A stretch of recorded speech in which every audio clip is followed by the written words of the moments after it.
Ng New People's Army nito lamang sa tropa ng PNP sa Alacapan, Cagayan, isa umanong terrorist act. Habang issue ng failure of intelligence pinabulaanan ng pulisya.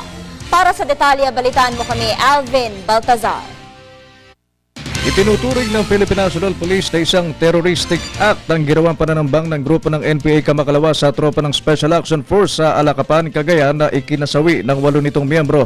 Ayon kay PNP spokesman Chief Superintendent Enoroso Serbo, hindi itong unang pagkakataong gumawa ng ganitong klase ng pag-atake ang NPA na kung saan ang kanilang tropa ay wala naman sa combat mission. Malinaw ni Serbo na may elemento ng pagiging isang terorista ang naging akto ng grupo ng NPA na anyay hindi patas na pakikipaglaban kundi isang malinaw ring pagpapakita ng pananamantala. These are terror acts, ano? Marami ng mga pagkakataon may mga civilians pa nga nadadamay.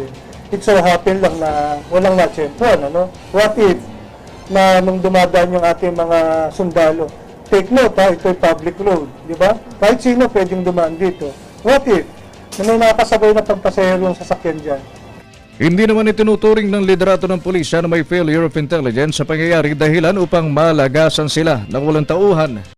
PNP hindi lang talaga kailanman naging patas ang mga kalaban sa dapat sana'y pakikipagkompronta. Bagamat pagkaminsan ay nalulusotan din naman sila. Although sadly, minsan I would say talagang nalulusutan tayo.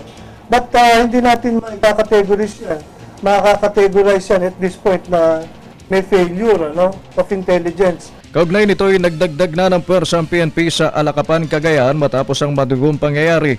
Ipinadala na sa Cagayan ang mga tauhan ng Regional Public Safety Battalion na nakabase sa Region 2, maging ang ilang tauhan ng Public Safety Company para umasiste sa ikinasang manhunt operation laban sa mga NPA na responsable sa nasabing terroristic attack.